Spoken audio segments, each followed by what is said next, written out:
Bueno, muy buenas noches para todos y todas. Bienvenidos a este gran evento que ha sido denominado Hablemos de Zootecnia en Tunisalle. Quiero darles la bienvenida muy especial y un saludo desde la Universidad de La Salle, desde la Facultad de Ciencias Agropecuarias. Un saludo muy especial de nuestro decano Juan David Corrales a esta nueva propuesta. Una propuesta que está enmarcada dentro del Proyecto Institucional de Desarrollo 2021-2026 y que busca fortalecer ese relacionamiento estratégico con nuestros egresados y con nuestra profesión, que hoy en día es tan importante para seguir creando y estar en la línea de lo que requiere nuestro sector agropecuario.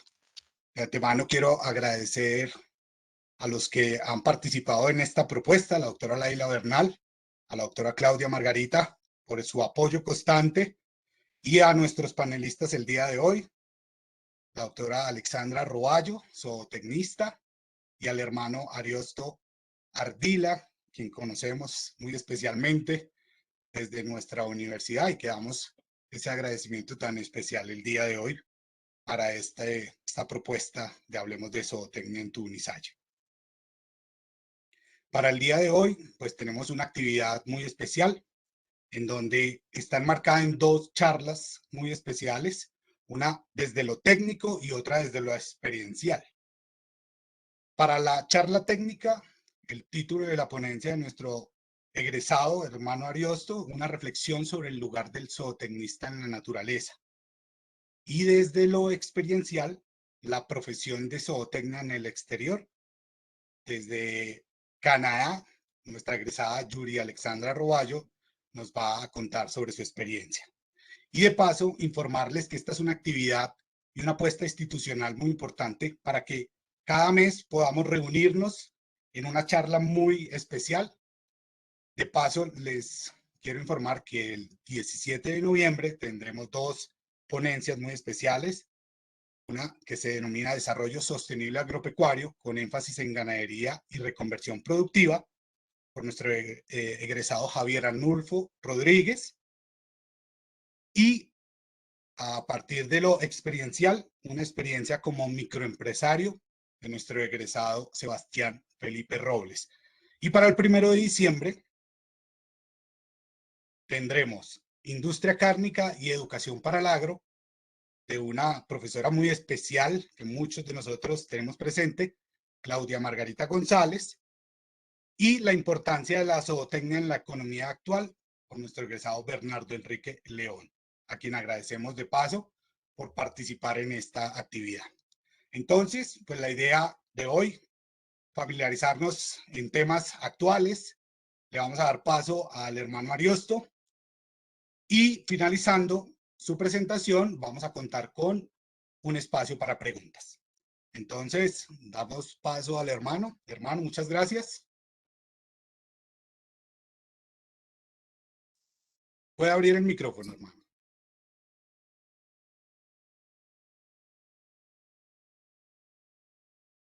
Buenas noches, ¿sí me escuchan? Bueno, Perfecto. una buena noche para todas y para todos. Un saludo para el director del programa de Zootecnia, el doctor Alexander Umaña, para la egresada, la doctora Alexandra Roballo, también para las profesoras Claudia y Laila, y pues para todos y todas quienes nos están acompañando amablemente en este momento. Pues de pronto mi compartir no va a ser tanto una charla técnica, ¿no? Sino precisamente la ha titulado el doctor Alexander, eh, una reflexión sobre el papel del zootecnista en la naturaleza. Espero pues que pueda hacerme entender, compartirles que pues acabamos de terminar un consejo en la institución donde me encuentro, una institución de educación superior pública, y pues ahí participan el delegado del presidente de la República, delegado de la ministra de Educación, del gobernador de Cundinamarca, pero es también para decirles que en esos campos los zootecnistas nos desempeñamos y cumplimos, digamos, un papel. Esta institución de educación superior pública, pues tiene programas más a nivel de ingeniería y tal vez por acercar también un poco más la academia al agro ante esa deuda que tenemos con el sector rural. En el caso de la técnica, pues estamos trabajando en tres nuevas ingenierías. Una ingeniería agrícola, que es Hermano, como una mecánica aplicada al campo, una ingeniería ambiental tan necesaria y tan importante, y también una ingeniería de energías alternativas, ¿sí? hermano, Ahora disculpe, que nos ¿puede encontramos, abrir la cámara? Es que se apagó la cámara. listo.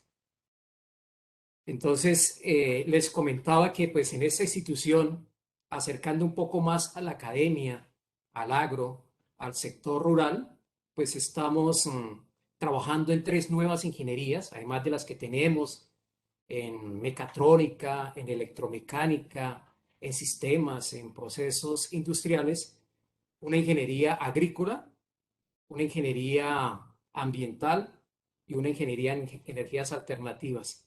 Sabemos la crisis energética que estamos pasando, que estamos viviendo, en esa transición del petróleo a la energía eléctrica y pues obviamente el gas ahí en intermedio, ¿sí? Entonces hay un vacío, hay una deuda también entre todas esas deudas que tenemos con el sector rural, que es la técnica. Y por eso pues queremos llevar estos programas y acercarlos más a la práctica y a la aplicación del sector rural.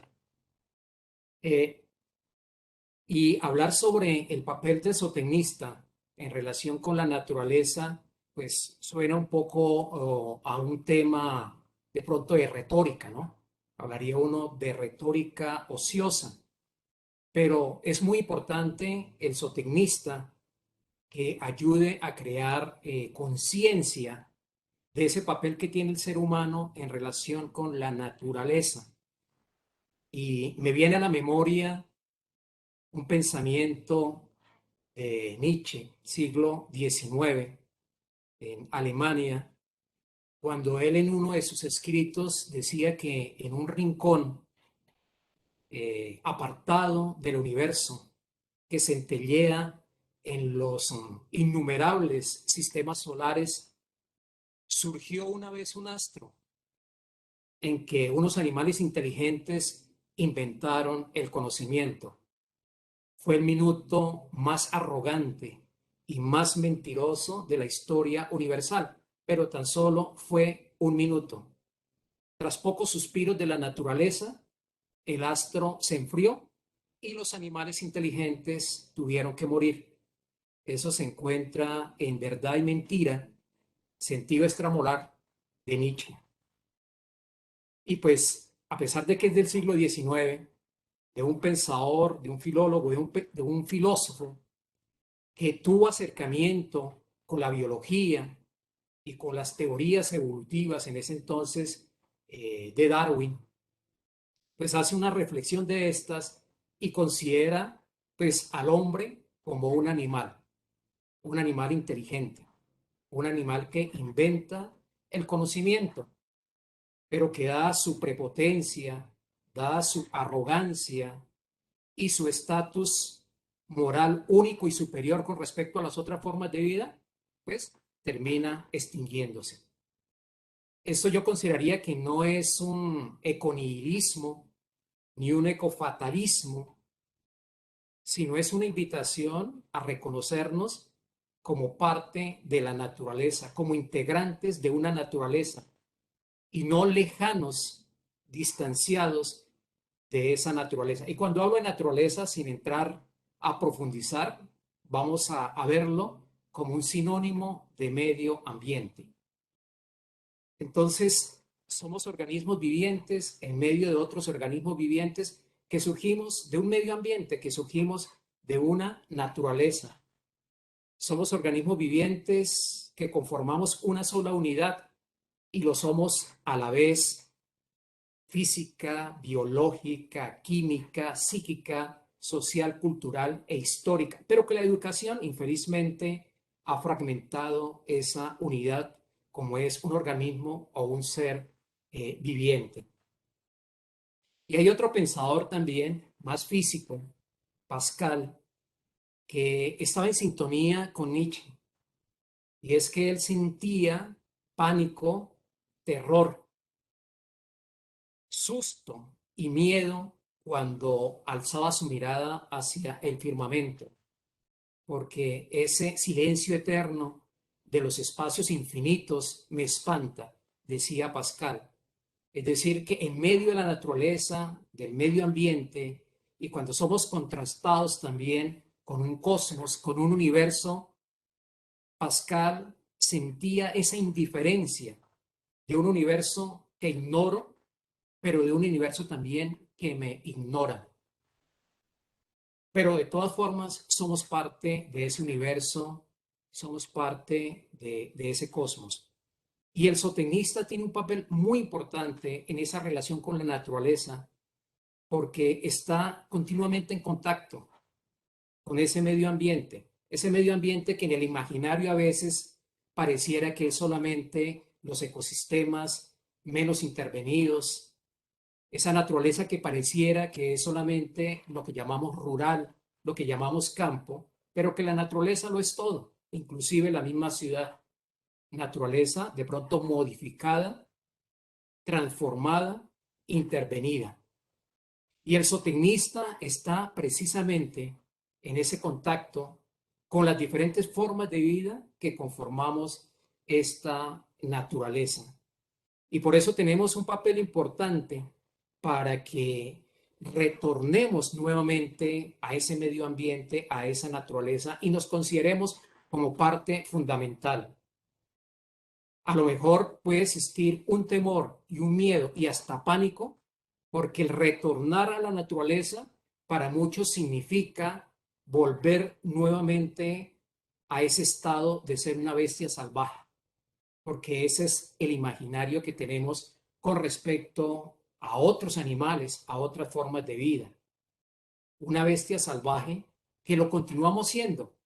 Hay un pensador alemán, Peter Sloterdijk, de pronto los más consultados, junto con un surcoreano que pues trabaja en la Universidad de Berlín, Byung-Chul Han. Y ese Peter Sloterdijk dice, en el fondo, el ser humano es una bestia salvaje domesticada, que ha requerido, y él llama unas antropotécnicas, unos medios, unas herramientas para tener acceso a lo humano.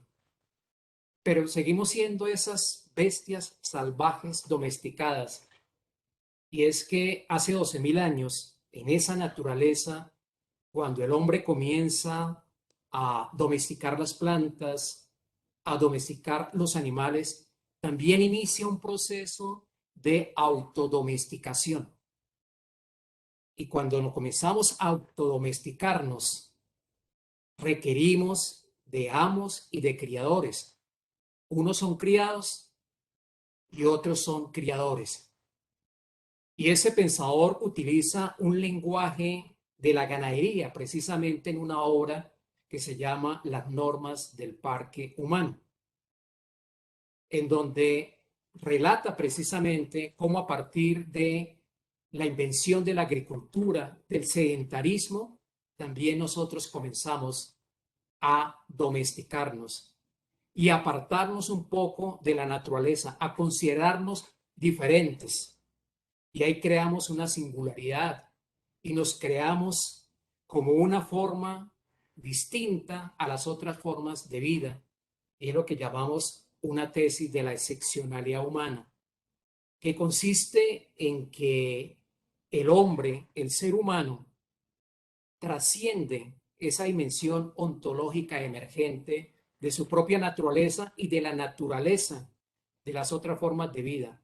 Es decir, el hombre se arranca, el hombre sale de la naturaleza para colocarse en una posición diferente a la naturaleza, pero ahí comienza a someterla, a dominarla y a explotarla.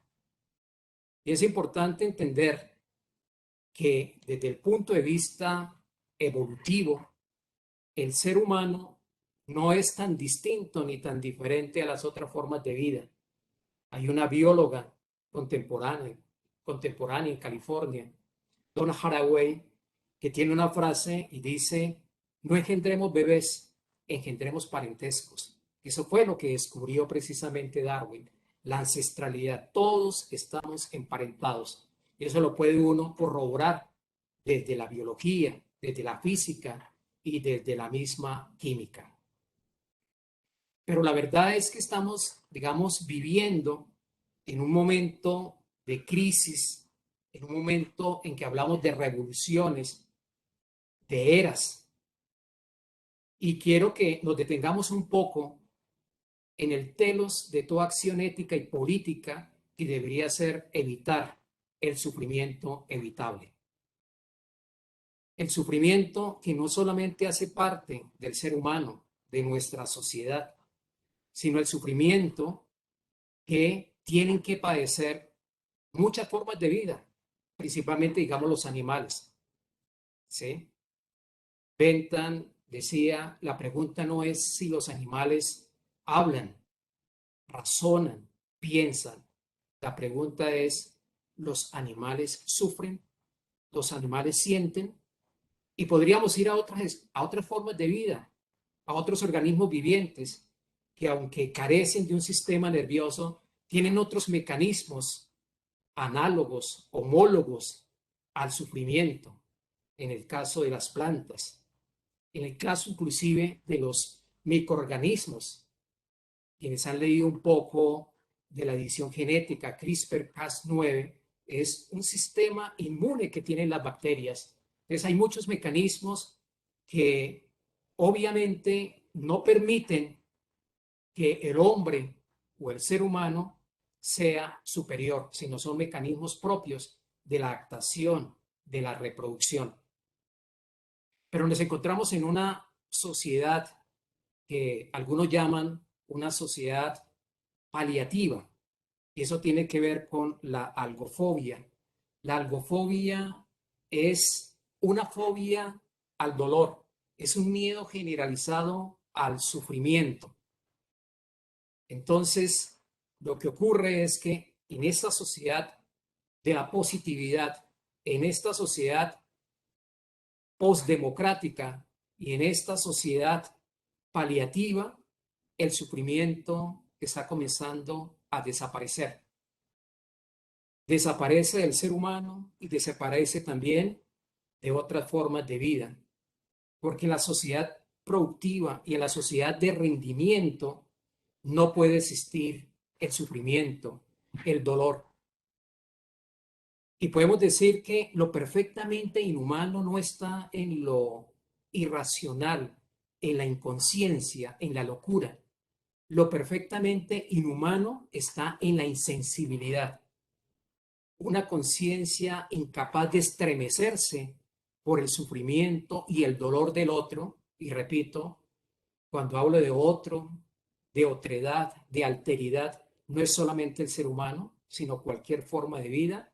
Es una conciencia cosificada. Una vida que no se estremece por el sufrimiento del otro es una vida cosificada.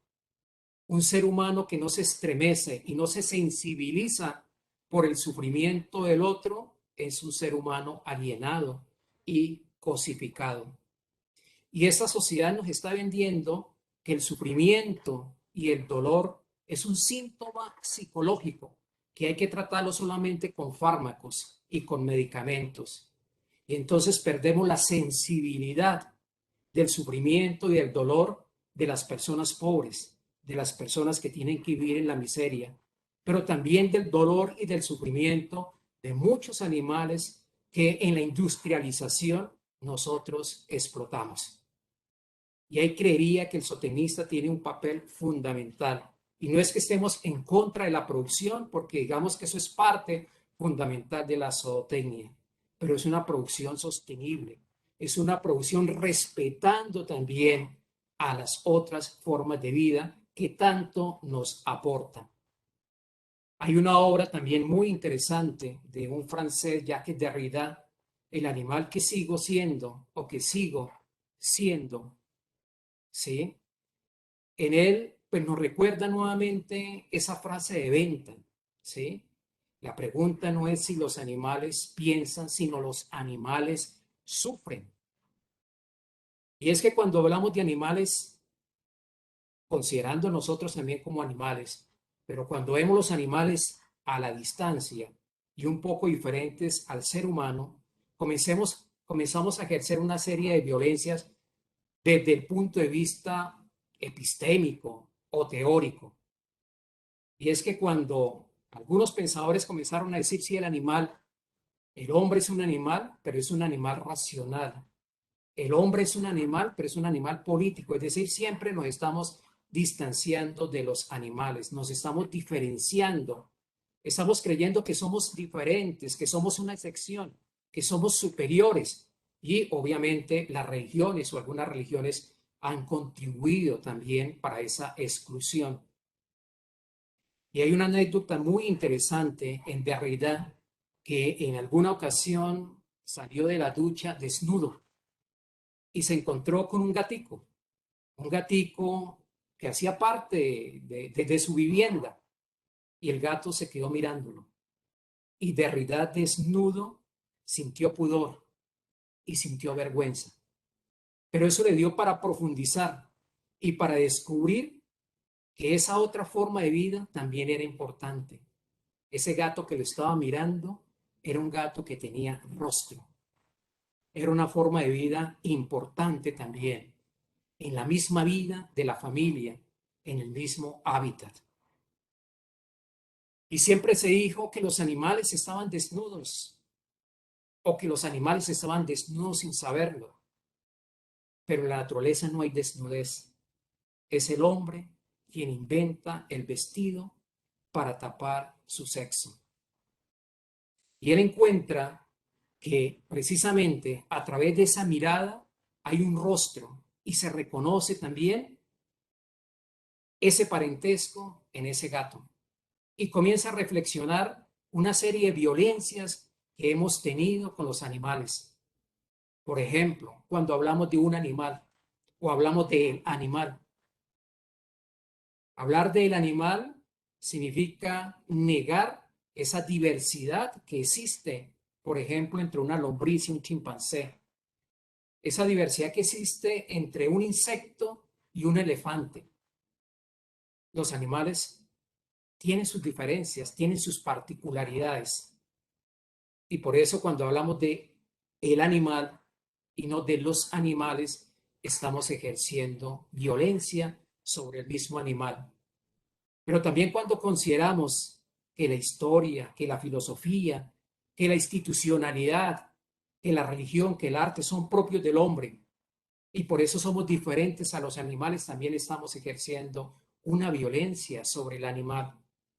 Y cuando consideramos que lo negativo, lo malo, hace parte de los animales y no del ser humano, y es frecuente que utilicemos para calificar nuestros comportamientos a algunos animales o algunas especies. Cuando decimos no sea animal, no sea bestia, no sea burro, o este congreso está lleno de ratas. Es desconocer que eso es propio del ser humano y no de los otros animales que estamos señalando y que estamos indicando. Ahí también estamos ejerciendo una violencia en los animales y sobre los animales. Y ni qué decir cuando comenzamos a cazar, a pescar, cuando nos adentramos dentro de esa industrialización de los animales, todas las violencias que podemos ejercer ahí. Pero hay otra violencia, una violencia que es la extinción de muchas especies a causa del ser humano. Y es por eso que el zootecnista tiene un papel crucial e importante en saber valorar el papel de los animales en esa producción animal sostenible, pero que también es fundamental tener en cuenta que como animales nosotros compartimos una naturaleza, compartimos unos ecosistemas, compartimos un hábitat. Y de ahí la importancia que tiene la zootecnia en relación con la naturaleza y todo lo que está atentando contra esa modificación, contra esa transformación que está ocurriendo en esto que estamos llamando crisis ambiental, donde principalmente la mayor crisis es el cambio climático. Nos encontramos en una época, en una nueva época, en un cambio de época, no tal vez en una época de cambios que algunos llaman antropoceno, otros capitaloceno, teloceno, tuluceno, pero que esa nueva era geológica ya reconocida por la Sociedad de Geólogos a nivel internacional, pues son cambios, son transformaciones, son modificaciones de esos sistemas planetarios y donde el principal cambio, la principal transformación, intervención y modificación es el cambio climático.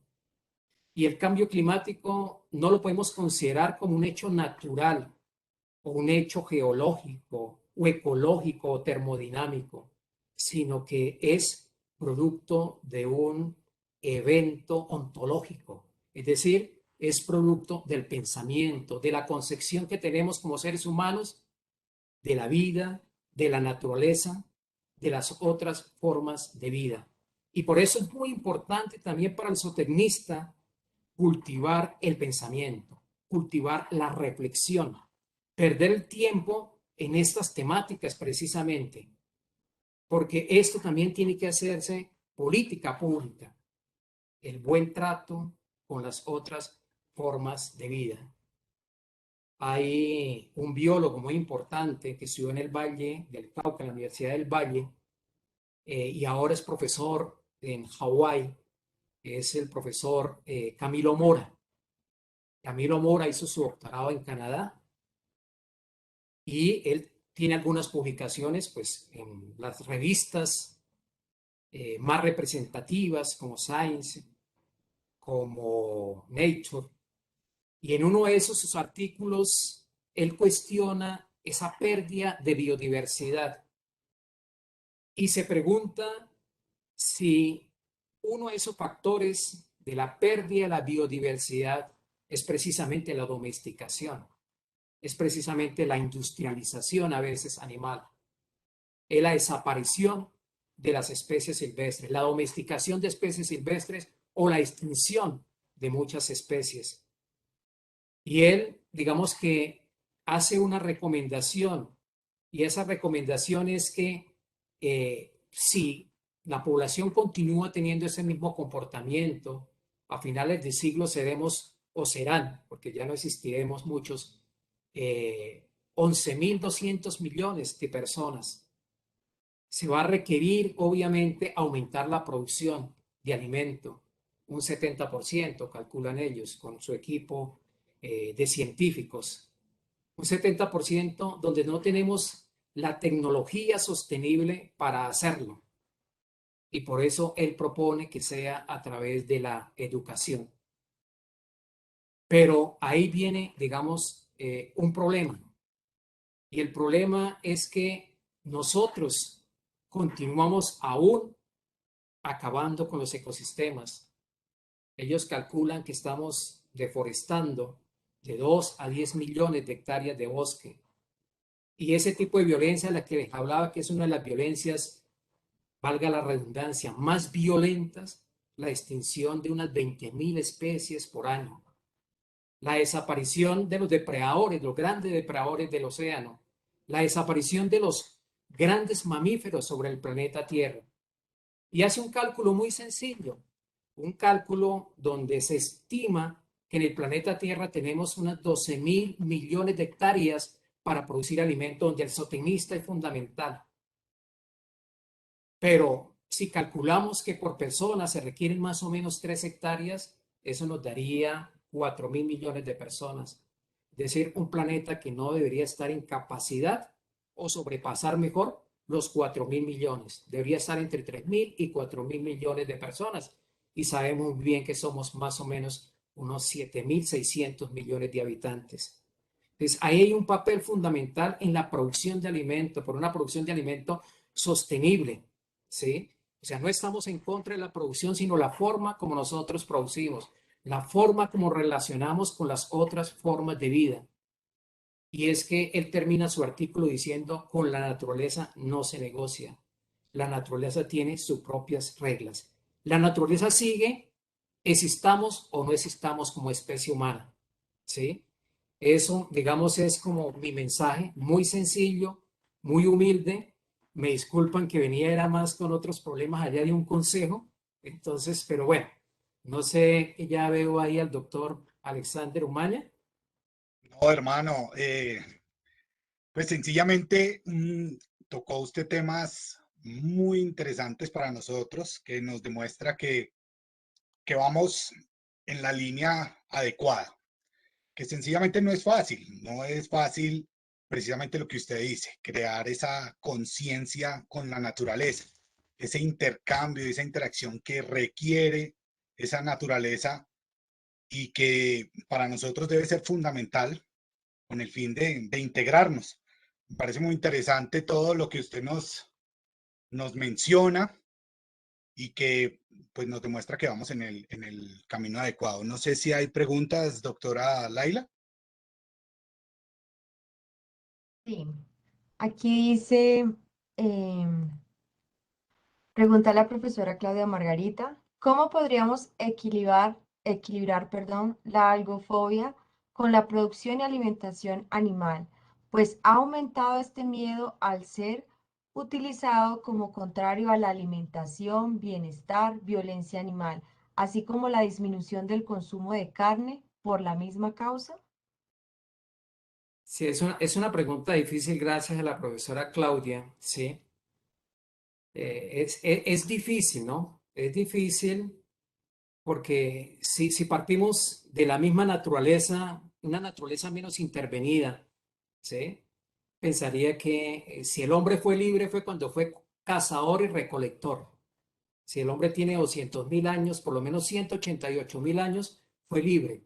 Pero cuando llega la agricultura, el sedentarismo, la casa de habitación, pues obviamente necesita de unas técnicas para el sustento y necesita de unas políticas para poder convivir. Entonces, dentro de esa mirada un poco moralista, a mí me parece que aquí no se trata de que los animales sentientes, sufrientes, sean más importantes, por ejemplo, que las plantas o los vegetales, ¿no? Yo me apartaría un poco, por ejemplo, los que dicen, no, es que no consumo carne porque pues los animales son más importantes o son superior con respecto a las plantas. Volvemos a lo mismo. Una bacteria es tan importante como una vaca. Una planta es tan importante como una persona, como un ser humano, ¿sí? A veces el problema del consumo de la carne, por ejemplo, de la proteína animal, que tanto énfasis hace el profesor Conde, ¿sí? De la necesidad de los aminoácidos esenciales de la proteína animal, es un imperativo moral los que no consumimos carne, no es porque, repito, no es porque sea más delicado sacrificar animales que de pronto quitarle la vida a una planta, es más en términos de contaminación, ¿sí? En el caso de la ganadería, un poco la ganadería intensiva, la ganadería que no es sostenible, cuando no hay sistemas agroforestales, silvopastoriles, ¿sí? Es la contribución que se hace a la contaminación, a las emisiones de gases de efecto invernadero. Pero yo creería que esa algofobia, ese temor al sufrimiento, el querer privatizar el sufrimiento y sacarlo de la sociedad del rendimiento, de la sociedad de la positividad, pues eso obviamente lo que va es a incrementar y estimular pues la industria sin tener en cuenta, digamos, el bienestar animal, sin tener en cuenta la sostenibilidad. Porque en últimas, repito, cualquier organismo viviente pues termina dependiente de otros organismos vivientes para continuar viviendo. El problema es que el ser humano ha ido un poco más allá, va más allá de lo que necesita para poder, digamos, no sobrevivir, sino vivir. Como diría alguien, para vivir se necesita muy poco, pan y música. Gracias, hermano. Por aquí hace el siguiente comentario Rodrigo Arenas Salcedo. Excelente tema, hermano Ariosto. Nosotros como zootecnistas tenemos en nuestra profesión la oportunidad de incrementar la producción de las especies, pero siempre teniendo en cuenta el bienestar de los animales, un parámetro que cada día toma más vigencia y que debemos trabajar desde nuestra profesión. Nosotros somos pioneros en nuestra política de bienestar animal para las aves y seguiremos trabajando esto desde nuestro ADN como empresa. Un saludo y muchas gracias por generarnos esta conciencia tan importante. Muchísimas gracias. Muy buena reflexión. Pues esas son como esa era la pregunta y el comentario que estaba escrito acá en el chat. Creo que ahí no sé, le cedo la palabra al Muchas gracias, doctora Laila, hermano Ariosto. Como siempre, sus aportes son muy importantes para nosotros y este ejercicio pues realmente busca esa interacción, esa dinámica, esa ponernos en línea en lo que debemos hacer y trabajar como zootecnistas. Le agradezco mucho su participación. Veo que ya no hay más preguntas. Vamos a seguir con nuestra siguiente charla con la doctora Alexandra. Doctora Alexandra, ¿nos escuchas? Sí, acá los escucho. Perfecto, ya te vamos a poner como presentador. Eso.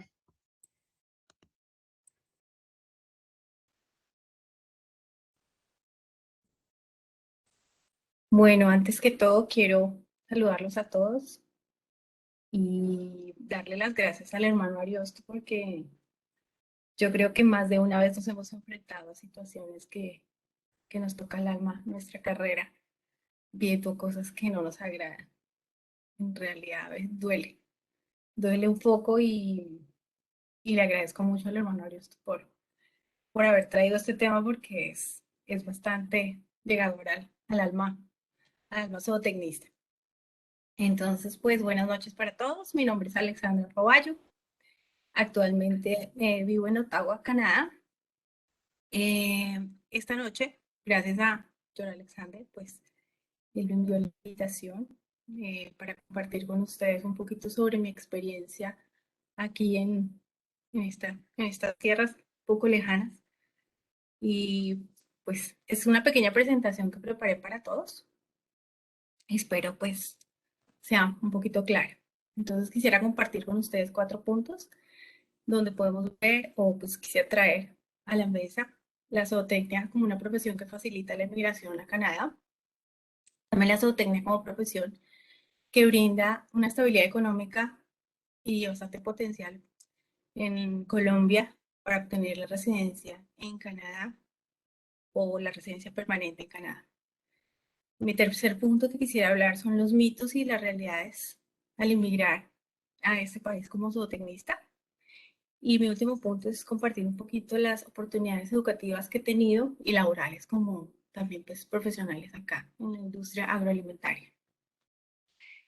Entonces, ante todo, quisiera mostrarles que la zootecnia es vista desde el punto de vista profesional como una carrera diversa por la posibilidad de trabajar en diferentes sectores agropecuarios. Pero a veces olvidamos un poquito que tanto la parte agropecuaria como la parte agroalimentaria están unidas. Y pues gracias a esta oportunidad de haber estudiado zootecnia, pude encontrar como una unión entre la parte de producción, pero también en la parte alimentaria. Entonces, Alexandra, ese es el descubrir que quisiera compartirles esta noche. perfecto. ¿Puedes compartir ahí la presentación, por favor? Creo que ya la estoy compartiendo, ¿aún no? No, no la veo. Espérame. Ah, espérame un segundo. Entonces, ya te la muestro, perdona que no estaba. Vi la opción, pero no le di compartir. Ok, ya ahora sí, y ponle un modo presentación.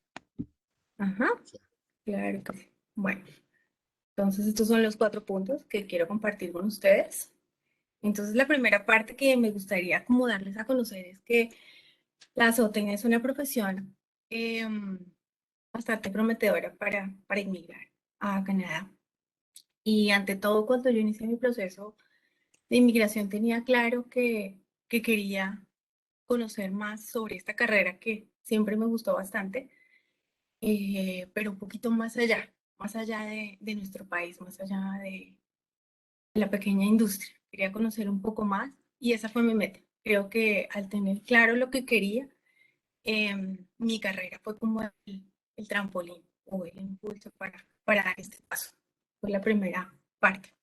Entonces, les traje unos pequeños datos sobre cómo es la industria agroalimentaria canadiense, un poquito, cómo funciona. Entonces, en Canadá, la parte de empleo en manufacturación de alimentos es bastante amplia. Se divide en la mayor parte en lo que son alimentos, bebidas y los bienes. Actualmente hay más de 900,000 trabajos que son directos o indirectos que se pueden observar en la parte urbana y en la parte rural. Cuando llegamos a Canadá, la realidad es que la parte urbana es completamente diferente a la parte rural. Perdón, la parte rural es completamente diferente a Colombia, ya que el clima es como un limitante para producción, pero también es un tipo como de incentivo, o ha sido un sistema de incentivo para que la producción de animales sea extensiva. Por eso es que en la parte que el hermano Ariosto tocó, me tocó bastante porque acá la producción es supremamente intensiva y es todo cerrado. Es muy poco el tiempo que podemos ver al ganado fuera. La mayor parte de la producción de leche, ganado leche, es completamente amarrado. Es un poco dura esa parte. Pero pues esta es la parte que quiero mostrarles en cuanto a la creación de trabajos. También podemos ver que de 1 a 8 personas que viven acá en Canadá pueden conseguir trabajo en la parte agrícola y en la parte alimentaria. Otra parte que también el hermano Aristo me hizo pensar es que aquí tienen presupuestado más o menos para que la población crezca 9.6 billones de personas más. Entonces tiene que haber más o menos un 70% de alimentos, de producción. Entonces, entiendo bastante lo que el hermano quiso decir. Este es un pequeño mapa donde quiero mostrarles un poco cómo está dividido por provincias, qué tipo de producción agroindustrial se encuentra acá. El 90% más o menos de Canadá habla inglés y una pequeña parte habla francés, que es la provincia de Quebec. Es esta provincia. En esta provincia lo que más vamos a encontrar es productos lácteos, cerdos, producción avícola y un poco de leche. Por eso es que hay tanto derivado lácteo en esa parte. El resto, hay demasiadas semillas, hay mucha parte de granos, aceites y producción de carnes, pero eso ya es hacia la parte, pues, hacia el otro ladito de Canadá. Esta parte es un poco más fría, pero en todos los sectores y en cada uno de las provincias hay una alta producción agropecuaria. Entonces, al haber tanto producto agropecuario, por ende hay bastante producción de nuevos productos en el mercado alimentario. Entonces, el sistema agroalimentario acá es un sistema que está bastante unido en lo que es la parte agrícola con la parte alimentaria, ya que es un sistema como que se sostiene bastante porque es muy dinámico, es adaptable, es resistente y es bastante importante, perdón, para la economía del país acá. Entonces, quería mostrarles como esta parte del por qué nuestra carrera es en realidad como una plataforma para poder, si quieren explorar un poco más o conocer un poco más sobre nuestro sector, tenemos muchas áreas y zootecnia es una carrera en la que no solamente producimos animales, carnes, leches, no, tenemos toda la producción de lácteos, toda la producción de carnes y todos los derivados que ustedes puedan encontrar en el mercado. Entonces, esta es la razón por la cual, pues, como quise un poco dirigir mi carrera hacia el control de calidad de alimentos. Entonces, el segundo punto que quiero plantearles es, zootecnia es como una profesión que brinda estabilidad económica y potencial profesional en Colombia para obtener la residencia permanente canadiense. Entonces, perdón, ¿se trabó?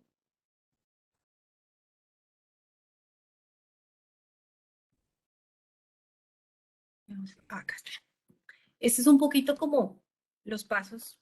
Quiero compartirles un poco por si a alguna persona le interesa. Esos fueron los pasos de cómo yo llegué a la parte de control de calidad de alimentos y cómo todo este camino me trajo acá. Entonces, mi práctica profesional la realicé en un laboratorio de control de calidad de alimentos, en el cual empecé como a introducirme simplemente qué era el control de calidad de alimentos, qué tipos de análisis se realizan en el laboratorio, cómo se hacen las muestras de alimentos, qué industrias podemos ir a analizar. Y aquí fue donde descubrí que toda la parte de control de calidad va para plantas de sacrificios de aves, plantas de sacrificio de cerdos, plantas de sacrificios bovinos, alimentos terminados, alimentos procesados, alimentos crudos, todo tipo de alimentos. Entonces encontré el rol de zootecnista dentro de la industria agroalimentaria y me llamó mucho la atención. Fue por eso que junto a la doctora Esperanza Neira participé con ella en un estudio que hizo en la universidad sobre el queso Paipa y desarrollé el sistema HACCP en una pequeña empresa, pero era la empresa que más producía queso Paipa en Colombia. Lácteos Los Erizos, creo que era, recuerdo muy bien el nombre, perdón. Y estos dos trabajos, al terminar mi carrera, empecé como buscando, bueno, mi espacio y terminé recurriendo pues, a la Secretaría de Salud de Cundinamarca, donde presenté mi hoja de vida simplemente con mi experiencia en el laboratorio y mi trabajo de grado, y eso me dio el certificado para poder entrar a ser como capacitadora de alimentos, de manipuladores de alimentos. Yo creo que fue el trabajo más bonito y más extraordinario. Por eso al principio hablaba que esta carrera zootecnia nos da la posibilidad de tener una estabilidad económica tanto en Colombia como fuera. Mientras este momento pues estoy hablando de Colombia, quiero contarles que tuve la oportunidad de viajar por todo Cundinamarca capacitando muchas personas durante 5 años. Entonces trabajé en algunos momentos junto con inspectores de alimentos o simplemente sola, puerta a puerta, tienda a tienda, restaurante, planta de alimentos, como fuera, buscando personas y recolectar. Pero fue un trabajo que me dio la oportunidad de crecer mucho en la parte comunicativa, en la parte de entender las pequeñas personas, porque yo creo que el zootecnista siempre tiene un poco esa ventaja de trabajar con la gente que sus estudios son bajos, pero que uno puede estar con ellos y poder explicarles las cosas de una manera muy sencilla y muy abierta. Entonces creo que esa fue mi más bonita experiencia. Esta parte me ayudó bastante para poder entrar a varias empresas ya un poco más grandes e iniciar mi parte como consultora en auditoría interna de alimentos para hacer toda la parte documental que exigían la inspección de alimentos en ya no recuerdo la industria del sector, pero era quienes nos hacían las auditorías. Con todo esto, pues dije, ¿por qué no inmigrar? Llegó a mi mente y llegó por un problema familiar que nuestra carrera era como solicitada en Canadá. Así que inicié el proceso de inmigración simplemente llenando documentos, todo por internet, sola, lo hice, completé todos mis documentos y los documentos fueron enviados. Y acá es donde me gustaría mostrarles qué nos exigen a nosotros para poder inmigrar acá. Pues sencillo, cuando observé la lista de las carreras que podían ser o que son apetecidas acá para profesionales, para venir como trabajador calificado, me encontré que la nuestra es entre la tercera y la cuarta de las mejores. Entonces dije, bueno, fue el impulso. Si yo zootecnia funcionando en la vida. Entonces, encontré que la primera parte que ellos hacen en una lista de evaluación, que nos califican, que es como una evaluación de selección de programa regulado para trabajadores calificados, eso fue en Quebec. Miraron mi nivel educativo, pero también vieron mi experiencia laboral. Adicionalmente esto, mi edad, mi estado civil en ese momento y si conocía algo de idiomas. Eso fue todo realizado por internet, ellos estudiaron las cosas y dijeron, listo, está aprobada para tener la entrevista. Tuve la entrevista, pero uno piensa que el nivel educativo va a dar todo para poder venir. Pues descubrimos que habían otras cositas por delante. Entonces más adelante tomaré ese tema. Y este es el tercer punto que me gustaría compartir con ustedes, que es la inmigración o como inmigrando a Canadá como zootecnista. Entonces quisiera contarles algunos mitos de algunas creencias que hay cuando nosotros inmigramos a Canadá. Entonces, primero, zootecnia, este es el mito. Muchas personas dicen zootecnia no es una carrera válida en Canadá. De pronto necesito tener algún título canadiense.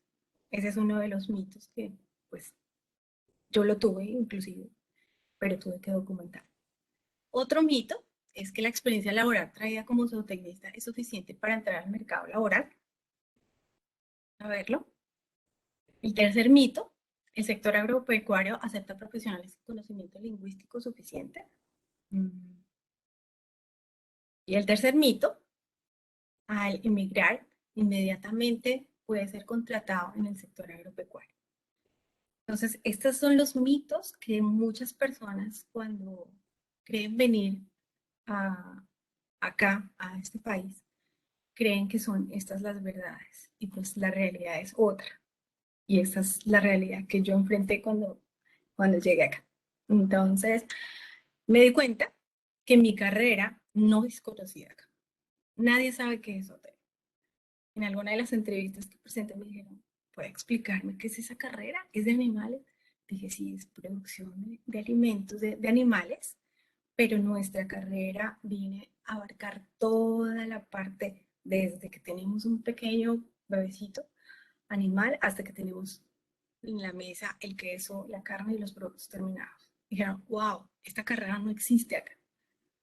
Me impresionó un poco porque es verdad, acá cada sector es completamente independiente. Acá me di cuenta que la carrera nuestra es una carrera donde tenemos todo en nuestras manos para poder trabajar en cualquiera de las ramas donde queramos desarrollarnos. Así que la ventaja es que es válida. O no nos reconocen como zootecnistas, pero según el Ministerio de Inmigración de la Comunidad Cultural de Quebec, nos reconoce como un dominio de formación agrónoma. Y eso es una ventaja, ya como un pasito para poder avanzar en este proceso, que es un poco lento. El segundo mito es la experiencia laboral traída como zootecnista que yo traía desde Colombia, ¿fue suficiente? Sí, sí, pero depende del sector. En el sector en que yo quería desarrollarme en control de calidad de alimentos, así que necesitaba bastante conocimiento en cuanto a leyes. Pero hubo algo que encontré acá. La parte de control de calidad de alimentos es exactamente la misma en todo el mundo. No hay mucha diferencia, son cosas muy pequeñas.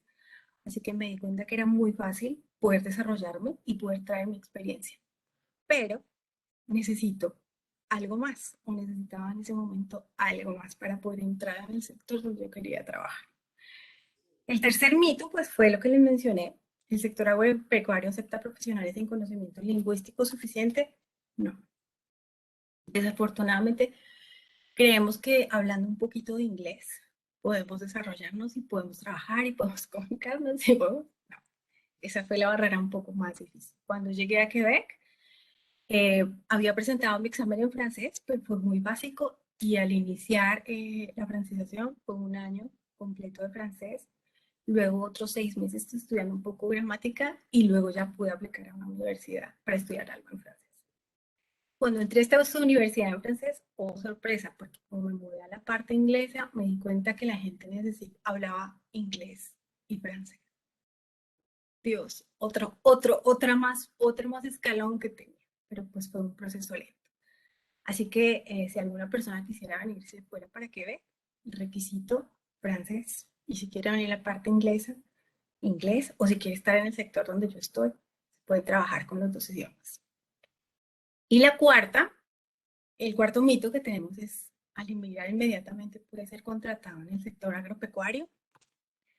No, no podemos ser contratados inmediatamente tan pronto llegamos. Este es un proceso lento. Y yo creo que lo que hemos aprendido todos acá, todos los zootecnistas que estamos, porque somos un número no grande, pero somos un número significante en Quebec, en Ontario y en Saskatchewan, en el otro sector.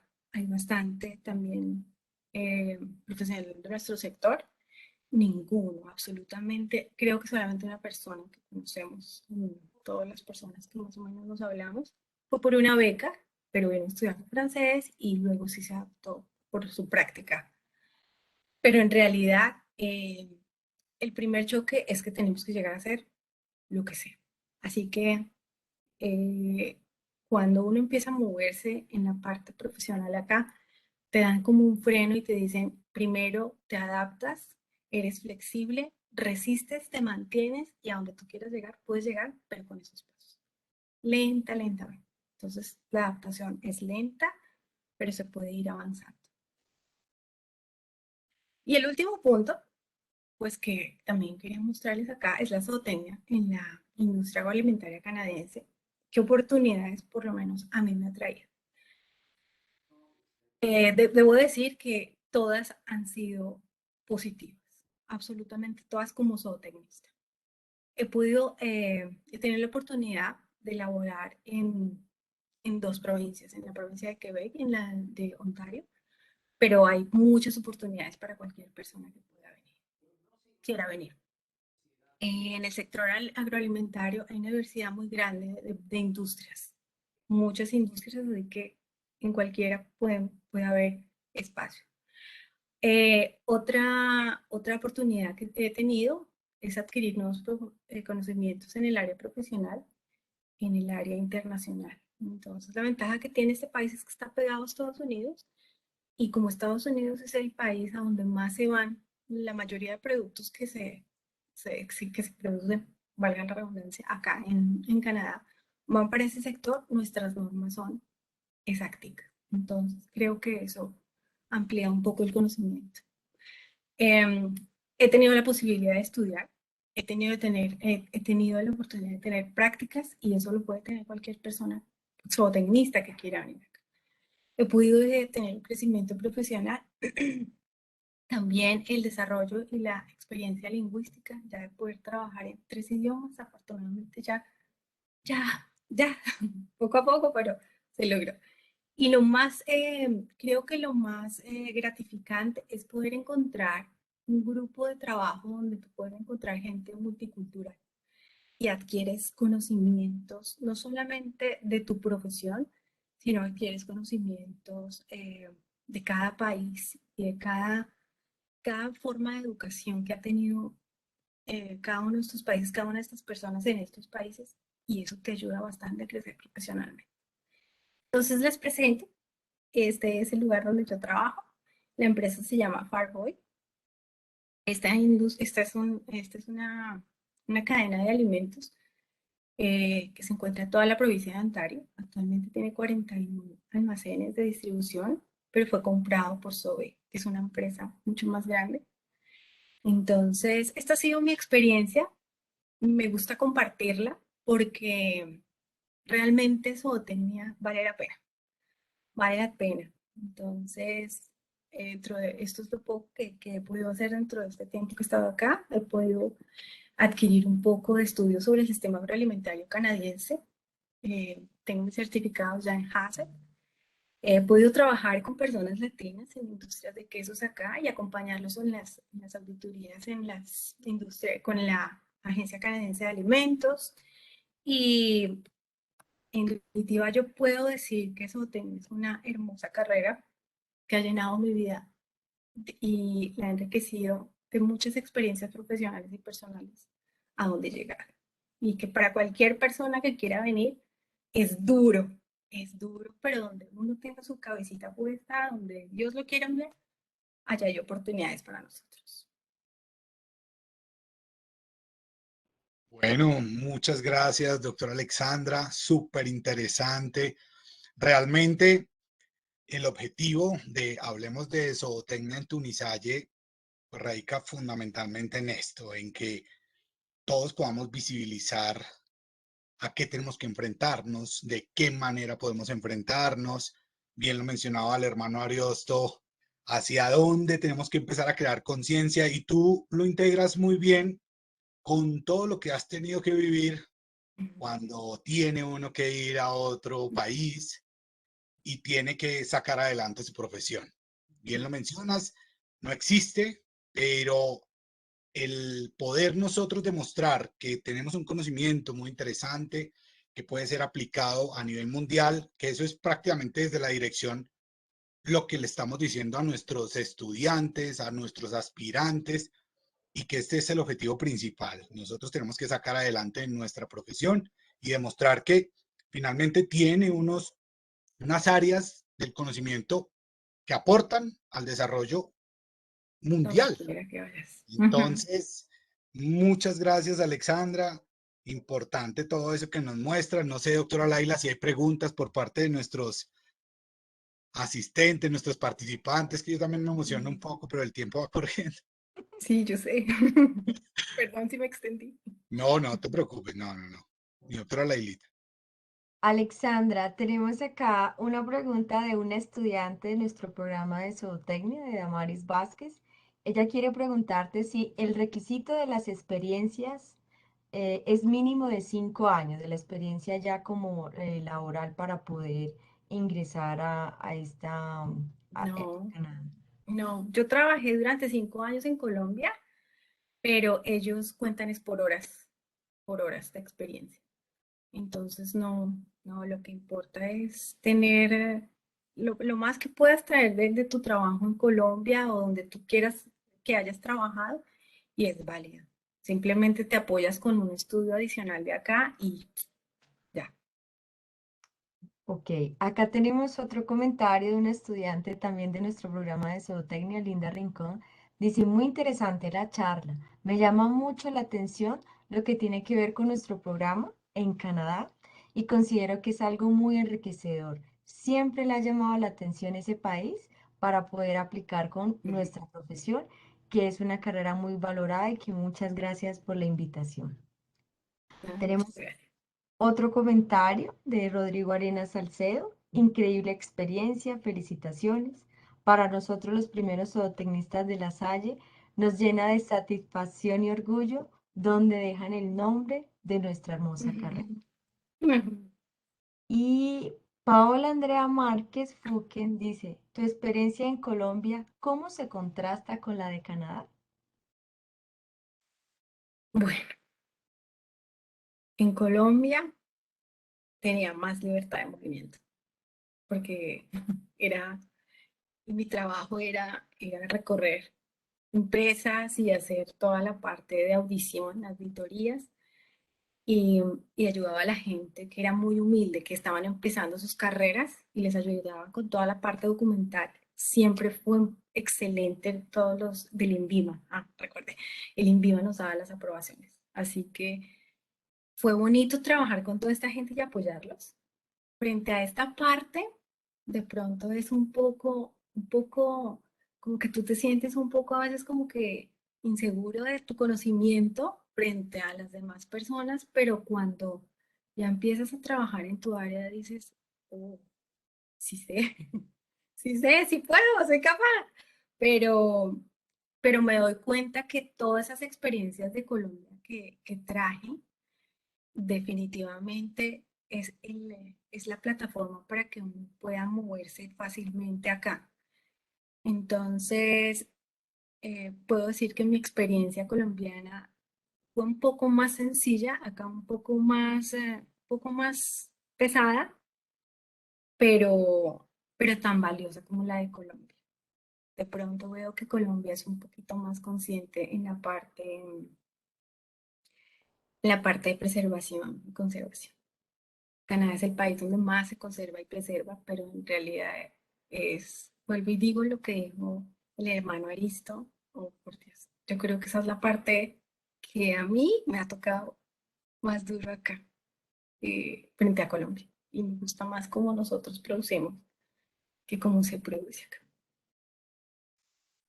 Por acá hay un mensaje para ti de Joana Vizcaíno. Te dice que un abrazo fraterno desde la distancia. Ay, qué igual. Muchas gracias. Y la profe Claudia Margarita González te quiere preguntar, ¿qué recomendarías en cuanto a tu carrera a los jóvenes colegas que están egresando o que lo van a hacer? Que la amen, que la amen y que la abracen, porque es una carrera, como les dije, cuando yo salí, yo tuve como 6 meses con el papel de la Secretaría de Salud en mis manos y yo decía, ¿en dónde voy a trabajar? ¿Qué voy a hacer? Cogí ese papel y literalmente me fui de pueblo en pueblo, de puerta en puerta, caminando todo Cundinamarca buscando. Y la cantidad de gente que yo capacité fue impresionante. Entonces, ese título que ustedes están llegando a lograr o que están ahorita recibiendo, abrácenlo, pero háganlo vivo. Hay que hacerlo vivo y no solamente vivo para el conseguir el dinero, no, sino nuestra carrera tiene una repercusión en cada acto y en cada cosa que nosotros hacemos. Así que adelante, adelante. Ok. Pues muchas gracias, Alexandra. Hasta ahí tenemos como las preguntas y comentarios que hay como en el chat. Entonces, gracias y le cedo la palabra al profesor Umaña. Bueno, no, muy interesante. Definitivamente creo que vamos en el camino adecuado. Tú nos muestras algo que incluso para los que estamos acá en Colombia debe ser eh, como ese sentido a la bandera. Estamos trabajando y vamos por el camino adecuado. Estamos hablando de sostenibilidad, estamos hablando de preservar nuestros recursos naturales, lo mencionaba el hermano también, en esa conciencia que debemos tener. Yo creo que vamos bien. La zootecnia definitivamente, cuando yo les hablo a mis aspirantes, es una carrera con un futuro prometedor muy impresionante. Creo que ustedes hoy en estas dos ponencias, conferencias, lo corroboran. Y es hacia donde tenemos que ir, pero eso no lo podemos hacer solos. Tenemos que seguir trabajando en equipo y precisamente este espacio se convierte en eso, en mostremos lo que hacemos nosotros como zootecnistas, hacia dónde nos está llevando, para que estos estudiantes que están en este momento en la universidad generen esa conciencia, aunque sé que la tienen, pero trabajen por ella. Entonces, creo que vamos en el camino adecuado. Les agradezco enormemente a los participantes hoy, a nuestros conferencistas. Definitivamente, La Salle es una familia, la Universidad de La Salle es una familia y esto lo está demostrando. Entonces, muchísimas gracias a todos por su participación. En nombre de la Universidad de La Salle, les mando un abrazo muy grande desde la distancia, desde la virtualidad, pero que sabemos que seguimos unidos como familia. Quedan cordialmente invitados para las siguientes presentaciones, que va a ser el 17 de noviembre y el 1 de diciembre. Vamos a mandar también por nuestras redes sociales, por correo institucional.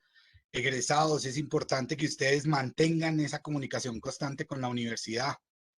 Desde el programa, desde la Facultad de Ciencias Agropecuarias, estamos trabajando para que ustedes estén en comunicación constante, no solamente para hablar de temas académicos. En la universidad hacemos cualquier cantidad de cosas para que ustedes estén participando constantemente con su universidad. Entonces, en el chat también la profesora Laila puso un formulario que hemos venido enviando a todos ustedes para que actualicen sus datos. Muchas veces enviamos información y nos dicen, de pronto no nos está llegando, entonces para que lo tengan ahí. Les agradezco muchísimo, doctora Laila, doctora Claudia, hermano Ariosto, doctora Alexandra. Muchísimas gracias por su participación y a todos ustedes, los participantes, les estaremos enviando el nuevo link y la publicación de las siguientes charlas.